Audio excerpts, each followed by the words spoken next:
Friends, నా social media account hack అయింది. దయచేసి ఎవ్వరూ రెస్పాండ్ కాకుర్రి. పైసలు అడిగితే అసలే ఇయ్యకుర్రి, అది నేను కాదు అని ఈ నడుమ చాలా మంది పోస్టులు పెట్టంగా చూసినాం.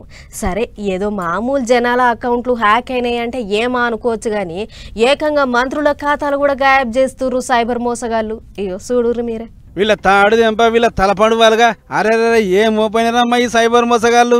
ఏకంగా పెద్ద పెద్ద మంత్రుల ఖాతాలను చూత సిడిమల మాయం చేసి పడేస్తుర్రు. అసలు ముచ్చట ఏంటంటే ఏపీ మంత్రి నారా లోకేష్ సార్ ఫోటో పెట్టి ఏకంగా 54 లక్షల రూపాయలు మాయం చేసిందట ఓ దొంగ బ్యాచ్. పుట్టపడుతుండే రాజేష్ అంటోడు ఇంకో ఇద్దరితో వదులుకొని ఈ సైబర్ మోసానికి పరదలైపోయిండు. మొదలు రాజేష్ అంటోడు నేను ఎన్ఆర్ఐ కన్వీనర్ను, సర్కార్ పెద్దలంతా నాకు తెలుసు, వాళ్ళు బిజీ ఉన్నారు కాబట్టి పార్టీ తరఫుకించి సేవలు నేను చేస్తున్నా, మన పార్టీకించి గరీబోళ్ళకు ఇంకా తాకత లేని వాళ్లకు దావకాన ఖర్చులు జరుగుతున్నాం, మీరు సుధా తోసినంత ఇయ్యాలని వాట్సాప్ లా లోకేష్ అన్న ఫోటో పెట్టి మెసేజ్ పంపితే పాపంగా ముచ్చట తెలియక తలా ఇన్ని పైసలు పంపిరాట చాలా మంది. అట్లా 54 లక్షలు జమ కాగానే వాడు దూకనం ఎత్తేసిండు. సీన్ కట్ చేస్తే అడిగింది లోకేష్ సార్ కాదు, ఎవడో పుచ్చిపోయినోడని తేలింది. దీంతో జట్న రంగంలో దిగిన సిఐడి పోలీసులు మొదలు రాయేష్ గారిని పట్టుకొని 4 చప్పరిస్తే వెనకమల్ల ఇంకెవరెవరు ఉన్నారో బయట పెట్టిండు. దోస్తుగాళ్ళు సాయి శ్రీనాథ్ ఇంకా సుమంత్ అని ఇంకో ఇద్దరిని పట్టుకున్న పోలీసులు ఏం తెలివిరాబాయి మీది, మీకు ఇక్కడ కాదు స్టేషన్ సన్మానం చేయాల పారి అని ముగ్గురిని పిఎస్ కి నూక్కోపోయిరాట. అటు వెనక కొంచెంపోయి కోర్టులో నిలబెడితే